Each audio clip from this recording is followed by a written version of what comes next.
Hormuz ஜலசந்தி வழியாக சென்ற கப்பல் மீது தாக்குதல், பற்றி எரியும் கப்பல். ஈராக்கில் உள்ள அமெரிக்க தளங்கள் மீது ட்ரோன் தாக்குதல்கள்.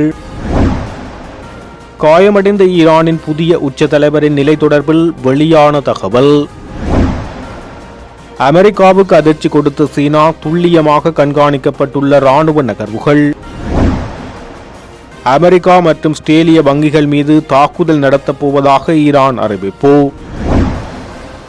அமெரிக்க ஸ்டேல் உளவாளிகளை சிறைப்பிடித்தது ஈரான். ஹார்முஸ் நீரிணையை தாண்டினால் ஈரானின் சட்டபூர்வமாக இலக்குகளாக மாறிவிடும், ஈரான் ராணுவம் எச்சரிக்கை. ஹார்முஸ் நீரிணை பகுதியில் உச்சகட்ட பதற்றம், வெடித்து சிதறிய ஈரானின் போர்க்கப்பல்கள், விடுக்கப்பட்ட எச்சரிக்கை. ஹார்முஸ் ஜலசந்தி கடல் பகுதியில் ஆபத்தான கன்னிவெடிகளை இறக்கிய ஈரான், அமெரிக்கா எச்சரிக்கை. வடகொரியா மீது பிடியை வலுப்படுத்தும் சீனா, கிம் ஜோங் உன்னின் அடுத்த கட்ட நகர்வு. ஹார்முஸ் ஜலசந்தியில் அடையாளம் தெரியாத ஏவுகணைகளால் தாக்கப்பட்ட தாய்லாந்து கப்பலில் இருந்து 20 பணியாளர்கள் மீட்கப்பட்டுள்ளனர். ஆனால் 3 பணியாளர்களை இன்னும் காணவில்லை என தாய்லாந்து போக்குவரத்து அமைச்சகம் தெரிவித்துள்ளது. 20 பேரும் ஒரு லைஃப் படகில் கப்பலை கைவிட்டு ஓமான் கடற்படையால் மீட்கப்பட்டதாக அமைச்சகம் தெரிவித்துள்ளது. கப்பலின் பின்புறத்தில் ஒரு வெடிப்பு ஏற்பட்டதாகவும், மீதமுள்ள 3 பணியாளர்கள் பணிபுரிந்து கொண்டிருந்த இயந்திர பெட்டியில் தீ விபத்து ஏற்பட்டதாகவும் மேலும் தெரிவிக்கப்பட்டுள்ளது. தாய்லாந்து கொடியுடன் கூடிய சரக்கு கப்பல் ஹார்முஸ் ஜலசந்தி வழியாக சென்ற வேளை தாக்கப்பட்டதை அடுத்து அவசர உதவியை வழங்குவதாக தாய்லாந்து கடற்படை தெரிவித்துள்ளது. ஒரு அறிக்கையில் ரோயல் தாய் கடற்படை 23 தாய்லாந்து பணியாளர்கள் கப்பலில் இருந்ததாக கூறுகிறது. ஓமான் கடற்படை 20 பணியாளர்களை மீட்டுள்ளதாகவும், மீதமுள்ள 3 மீட்பதற்கான பணியில் ஈடுபட்டுள்ளதாகவும் தாய்லாந்து அதிகாரிகள் தெரிவித்துள்ளனர். சம்பவம் குறித்து முதற்கட்ட அறிக்கையை அதிகாரிகள் சுமார் 11 மணிக்கு பெற்றதாக தாய்லாந்து கடற்படை தெரிவித்துள்ளது. பல மணி நேரத்துக்கு முன்பு ஐக்கிய அரபு எமிரேட்ஸின் ஹலீபா துறைமுகத்திலிருந்து புறப்பட்ட பிறகு கப்பல் தாக்கப்பட்டதாக தெரிவிக்கப்படுகிறது. தாக்குதலுக்கு காரணம் இன்னும் விசாரணையில் உள்ளது என அறிக்கையில் தெரிவிக்கப்பட்டுள்ளது. பாக்தாத்தில் உள்ள ஒரு முக்கிய அமெரிக்க தூதரக தளத்தை நேற்று செவ்வாய்க்கிழமை ட்ரோன் தாக்கியதில் எந்த காயமும் ஏற்படவில்லை. இது ஈராக்கின் ஈரானிய ஆதரவு போராளிகளால் நடத்தப்பட்ட தாக்குதலாக கருதப்படுகிறது. பாக்தாத் விமான நிலையத்துக்கு அடுத்துள்ள அமெரிக்க தூதர்களுக்கான பாக்தாத் ராஜதந்திர ஆதரவு மையத்தை ட்ரோன் தாக்கியுள்ளது. இது ஒரு பாதுகாப்பு கோபுரத்துக்கு அருகில் தாக்கியது என வாஷிங்டன் போஸ்ட் மற்றும் ராய்ட்டர்ஸ் மேற்கோள் காட்டி அமெரிக்க உள்ளெச்சரிக்கை தெரிவித்துள்ளது. வாஷிங்டன் போல்டின் கூற்றுப்படி மொத்தம் 6 ட்ரோன்கள் வளாகத்தை நோக்கி ஏவப்பட்டதாகவும் 5 சுட்டு வீழ்த்தப்பட்டதாக அமெரிக்கா எச்சரிக்கை விடுத்துள்ளது. அமெரிக்காவும் ஸ்டேலும் ஈரானுக்கு எதிராக தங்கள் போரை தொடங்கியதிலிருந்து தங்கள் தாக்குதல்கள் முடுக்கிவிட்ட ஈரானால் ஆதரிக்கப்படும் ஆயுத குழுக்களின் கூட்டணியாக இஸ்லாமிய எதிர்ப்பு ஈராக் என்ற குடையின் கீழ் செயல்படும் போராளிகளால் இந்த தாக்குதல் நடத்தப்பட்டிருக்கலாம் என தெரிவிக்கப்பட்டுள்ளது. வடக்கு ஈராக்கில் அரை தன்னாட்சி குசிதான் பிராந்தியத்தில் எர்பிலின் புறநகர் பகுதியில் குறைந்தது 3 ட்ரோன்கள் இடைமறிக்கப்பட்டன. உயிரிழப்புகள் குறித்த தகவல்கள் எதுவும் இல்லை. ஏர்பில் விமான நிலையத்துக்கு அருகில் ஒரு அமெரிக்க இராணுவ தளம் அமைந்துள்ளது. மேலும் இந்த தளம் ஈரான் பழிவாங்கும் தாக்குதல்கள் மற்றும் ஈரானிய சார்பு போராளிகளின் முக்கிய இலக்காக இருந்து வருவதாக தெரிவிக்கப்பட்டுள்ளது. ஈரானின் புதிய உச்ச தலைவர் மொஜ்தபா கமேனி காயமடைந்ததாக வெளியான தகவல்களுக்கு மத்தியில் அவர் பாதுகாப்பாக இருப்பதாக ஈரான் ஜனாதிபதி மசூத் பெஜேகியன் மகன் தெரிவித்துள்ளார். உச்ச தலைவர் காயமடைந்ததாக செய்திகள் கேட்டதாக ஜுசேப் பெசக்யான் டெலிகிராமில் தெரிவித்துள்ளார். அவருடனான தொடர்புகளை கொண்ட பல நண்பர்களிடம் கேள்வி எழுப்பப்பட்ட போது அவர்கள் சொன்னார்கள் எனவும், கடவுளின் அருளால் அவர் பாதுகாப்பாக இருக்கிறார், எந்த பிரச்சனையும் இல்லை என அவர் குறிப்பிட்டார். கமேனி உச்ச தலைவராக நியமிக்கப்பட்டதிலிருந்து எந்த அறிக்கைகளும் வெளியிடவில்லை அல்லது பொதுவில் தோன்றவில்லை என சர்வதேச ஊடகங்கள் தெரிவித்திருந்தமை குறிப்பிடத்தக்கது. சீனாவுக்கு சொந்தமான ஒரு செயற்கைக்கோள் தரவு நிறுவனம் மத்திய கிழக்கில் அமெரிக்காவின் ராணுவ நடவடிக்கைகளை விண்வெளியிலிருந்து கண்காணித்து வந்ததாக தகவல்கள் வெளியாகியுள்ளது. மிசார் பிசன் என்ற சாங்காய் நிறுவனமே உயர்தரத்திலான செயற்கைக்கோள் படங்களை வெளியிட்டு அமெரிக்க போர் விமானங்கள், ஏவுகணை பாதுகாப்பு அமைப்புகள் மற்றும் கடற்படை நகர்வுகள் குறித்த விவரங்களுடன் இணையத்தில் பகிர்ந்துள்ளது. இந்த படங்களில் ஒப்டா விமானப்படை தளத்திலிருந்த F-22 போர் விமானங்கள் மற்றும் பிரின்ஸ் சுல்தான் விமான தளம், அல் உதீத் விமான தளத்தில் உள்ள அமெரிக்க இராணுவ இயக்கங்களும் பதிவு செய்யப்பட்டுள்ளன. மேலும் உலகின் மிகப்பெரிய அமெரிக்காவின் விமானம் தாங்கி கப்பலான USS ஜெனரல் ஆர் ஃபோர்ட் இயக்கங்களும் செயற்கைக்கோள் படங்களில் கண்காணிக்கப்பட்டுள்ளன. இந்த நிலையில் சீனாவின் பெரிய செயற்கைக்கோள் வலையமைப்பு மூலம் இந்த தகவல்கள் சேகரிக்கப்பட்டுள்ளலாம் என்றும் இது தற்போதைய ஈரான் போரில் முக்கியமான புலனாய்வு அம்சமாக பார்க்கப்படுவதாக சர்வதேச வட்டாரங்கள் தெரிவித்துள்ளன. ஈரான் தனது தாக்குதல்களை வழிநடத்த இந்த படங்களை பயன்படுத்தியதற்கான உறுதிப்படுத்தப்பட்ட ஆதாரங்கள் எதுவும் இல்லை என்பதும் குறிப்பிடத்தக்கது. இதேவேளை இந்த படங்கள் வெளியான சில நாட்களுக்கு பிறகே அமெரிக்கா மற்றும் இஸ்ரேல் இணைந்து ஈரான் மீது தாக்குதல்களை நடத்தியதாக தெரிய வருகிறது.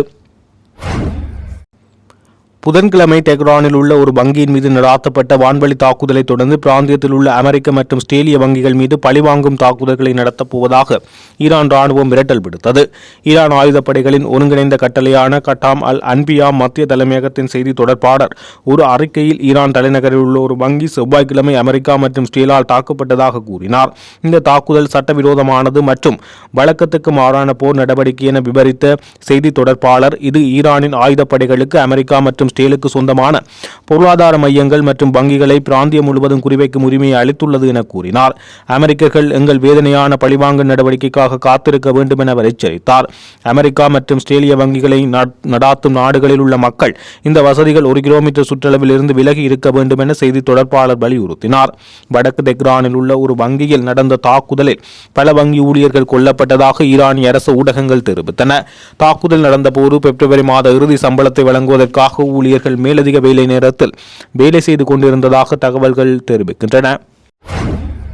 அமெரிக்கா மற்றும் இஸ்ரேல் ஆகிய நாடுகளுக்கு ஆதரவாக உளவு நடவடிக்கைகளில் ஈடுபட்டதாக கூறப்படும் 30 பேரை ஈரான் புலனாய்வு அமைச்சு கைது செய்துள்ளது.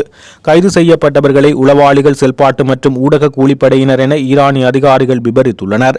இந்த நிலையில் குறித்த சந்தேக நபர்கள் அமெரிக்கா மற்றும் இஸ்ரேல் சார்ந்த எதிரி சக்திகளுடன் தொடர்புகள் வைத்திருந்ததாக குற்றம் சாட்டப்பட்டுள்ளது. அதிகாரிகள் கூறுகையில், கைது செய்யப்பட்டவர்களில் ஒருவராக ஒரு வெளிநாட்டு குடிமகனும் உள்ளார். அவர் அமெரிக்கா மற்றும் இஸ்ரேலுக்காக 2 வளைகுடா நாடுகளுக்கு உளவு சேகரித்ததாக குற்றம் சாட்டப்பட்டுள்ளது. இந்த நபர் வடகிழக்கு பகுதியில் உள்ள கோரசன் ரசாபி மாகாணத்தில் கைது செய்யப்பட்டதாக தெரிவிக்கப்படுகிறது. அங்கு அவர் ராணுவம் மற்றும் பாதுகாப்பு தொடர்பான தகவல்களை சேகரித்து அந்த வளைகுடா நாடுகளுக்கு அனுப்பியதாகவும் பின்னர் அவை தகவல்களை அமெரிக்கா மற்றும் இஸ்ரேலுடன் பகிர்ந்ததாகவும் ஈரான் அதிகாரிகள் கூறியுள்ளனர். மேலும் கைது செய்யப்பட்டவர்களில் ஒருவருக்கு ஈரானின் தென்கிழக்கு எல்லைப் பகுதியில் செயற்படும் ஆயுத குழுவுடன் தொடர்பு இருந்ததாகவும் கூறப்படுகிறது. அந்த நபர் ராணுவம் மற்றும் பாதுகாப்பு படையினரின் நிலைமைகள் மற்றும் நகர்வுகள் குறித்து தகவல்கள் சேகரித்ததாக அதிகாரிகள் தெரிவித்துள்ளனர். இதற்கிடையில் ஈரானின் புரட்சிகர காவல் படையின் உளவுத்துறை பிரிவும் 10 பேரை கைது செய்துள்ளதாக அறிவித்துள்ளது. அவர்கள் முக்கியமான இடங்களை காணொலி எடுத்து வெளிநாட்டு ஊடகங்களுக்கு அனுப்பியதாக குற்றம் சாட்டப்பட்டுள்ளது. இந்த கைது நடவடிக்கைகள் தொடர்பான மேலதிக விசாரணைகள் தற்போது நடைபெற்று வருகிறது. ஹார்முஸ் நீரிணையில் அமெரிக்கா, இஸ்ரேல் மற்றும் நட்பு நாடுகளின் கப்பல்கள் சட்டபூர்வமான இலக்குகள் என ஈரானிய ராணுவம் தெரிவித்துள்ளது. ஹார்முஸ் நீரிணை வழியாக செல்லும் அமெரிக்கா, இஸ்ரேல் அல்லது அதன் நட்பு நாடுகளுக்கு சொந்தமான எந்தவொரு கப்பல்களும் குறிவைக்கப்படலாம் என ஈரான் ராணுவம் தெரிவித்துள்ளது.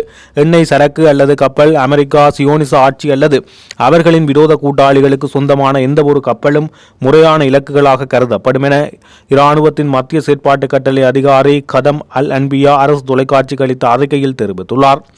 ஈரானின் ஆயுதப்படைகள் ஹார்முஸ் நீரிணை வழியாக 1 லிட்டர் எண்ணெயை கூட கொண்டு செல்ல அனுமதிக்காது என ஈரானிய ராணுவம் மீண்டும் வலியுறுத்தியுள்ளது. ஈரான் மீது அமெரிக்கா, இஸ்ரேல் இணைந்து மேற்கொண்டுள்ள தாக்குதலில் ஈரானின் 44 போர்க்கப்பல்கள் அளிக்கப்பட்டதாக அமெரிக்கா தெரிவித்துள்ளது. இந்த நிலையில் கடலில் கன்னிவெடிகளை பதிக்கும் 16 ஈரான் கப்பல்களை தாக்கி அளித்ததாக அமெரிக்க ராணுவம் அறிவித்துள்ளது. ஹோர்முஸ் நீரிணை அருகே 16 கன்னிவெடி பதிக்கும் கப்பல்கள் உட்பட பல ஈரான் கடற்படை கப்பல்கள் தாக்கி அளிக்கப்பட்டுள்ளதாக அமெரிக்க ராணுவம் மத்திய கட்டளை பிரிவு தெரிவித்துள்ளது. எனவே ஈரான் இதுவரை இல்லாத அளவில் கன்னிவெடிகளை ஹார்முஸ் நீரிணையில் வைத்திருக்கிறது. இது தவிர ஈரானிடம் 2000 தொடக்கம் 6000 வரை நவீன ரக கன்னிவெடிகள் இருக்கலாம் எனவும் எச்சரிக்கை விடுக்கப்பட்டுள்ளது. மசகு எண்ணெய் விநியோகத்தில் 20% நடைபெறும் ஹோர்முஸ் நீரிணை கடல் பகுதியில் ஈரான் கன்னிவெடிகளை வைத்திருந்தால் அதை உடனடியாக அகற்ற வேண்டும் என்றும், தவறினால் முன்பு கண்டிராத அளவில் தாக்குதல்கள் நடாத்தப்படும் என அமெரிக்க ஜனாதிபதி ட்ரம்ப் எச்சரித்த நிலையில் 16 கன்னிவெடி படகுகள் அளிக்கப்பட்டுள்ளதாக அமெரிக்கா அறிவித்துள்ளது. உலகின் மிக முக்கியமான எரிசக்தி மையங்களில் ஒன்றான ஹார்முஸ் ஜலசந்தி கடல் பகுதியான ஈரான் ஆபத்தான கன்னிவெடியை வைத்துள்ளமையினால் அமெரிக்கா பெரிய பொருளாதார நெருக்கடியை சந்திக்கும் என எச்சரிக்கை விடுக்கப்பட்டுள்ளது. அமெரிக்கா உள்ளிட்ட மேலை நாடுகள் பெட்ரோல், டீசல், கேஸ் உள்ளிட்டவற்றுக்கு வளைகுடா நாடுகளை நம்பியுள்ள நிலையில் ஹார்முஸ் நீரிணையை தாண்டிய இடத்தில் ஈரான் கன்னிவெடிகளை வைத்துள்ளதாக வெளிநாட்டு ஊடகங்கள் தெரிவிக்கின்றன. எனவே ஈரான் இதுவரை இல்லாத அளவில் கன்னிவெடிகளை ஹார்முஸ் நீரிணையில் வைத்திருக்கிறது. இது தவிர ஈரானிடம் 2000 தொடக்கம் 6000 வரை நவீன ரக கன்னிவெடிகள் இருக்கலாம் எனவும் எனவே ஹார்முஸ் நீரிணை என்பது மரண பள்ளத்தாக்காக மாறியுள்ளது. ஒரு சொட்டு கச்சா எண்ணெயை கூட இந்த வழியாக வெளியில் செல்ல அனுமதிக்க மாட்டோம் என ஈரான் எச்சரிக்கை விடுத்துள்ளமையும் குறிப்பிடத்தக்கது. சர்வதேச அரசியல் சூழலில் ஏற்பட்டுள்ள மாற்றங்களுக்கு மத்தியில் வடகொரியா மீதான தனது செல்வாக்கை மீண்டும் நிலைநிறுத்த சீனா தீவிரமாக முயன்று வருவதாக புலனாய்வு அறிக்கைகள் தெரிவித்துள்ளது. புதன்கிழமை வெளியான இந்த அறிக்கையின்படி வடகொரியாவின் பொருளாதாரம் சார்ந்துள்ள நிலையை பயன்படுத்தி அந்த நாட்டின் மீதான தனது பிடியை சீனா மறுசீரமைத்து வருகிறது. குறிப்பாக எல்லைப் பகுதிகளில் வர்த்தகத்தை அதிகரிப்பது, உட்கட்டமைப்பு திட்டங்களில் முதலீடு செய்வது மற்றும் எரிசக்தி விநியோகத்தை உறுதிப்படுத்துவது ஆகியவற்றின் மூலம் பியாங்காங்கின் ஒரு முக்கிய கூட்டாளியாக தன்னை நிலைநிறுத்த பெய்ஜிங் திட்டமிட்டுள்ளது. மறுபுறம் வடகொரிய ஜனாதிபதி கிம் ஜாங் உன் சீனாவில் இந்த ஆதிக்கத்தை ஏற்றுக்கொள்வாரா அல்லது தனது நாட்டின் இறையாண்மையை பாதுகாக்க மாற்று வழிகளை தேடுவாரா என்ற கேள்வி எழுந்துள்ளது. சமீப காலமாக ரஷ்யாவுடனான ராணுவ உறவுகளை வடகொரியா பலப்படுத்தி வரும் நிலையில் இது சீனாவுக்கு போட்டியை ஏற்படுத்தியுள்ளது. இருப்பினும் உணவு மற்றும் அத்தியாவசிய தேவைகளுக்கு சீனாவையே பெரிதும் நம்பியிருக்க வேண்டிய சூழல் கிம் ஜாங் உன்னுக்குள்ளது. இந்த பிராந்தியத்தில் அமெரிக்காவின் செல்வாக்கை குறைக்க சீனா மேற்கொள்ளும் இந்த ராஜதந்திர நகர்வுகள் கிழக்கு ஆசியாவின் பாதுகாப்பு சூழலில் புதிய திருப்பத்தை ஏற்படுத்தும் என எதிர்பார்க்கப்படுகிறது.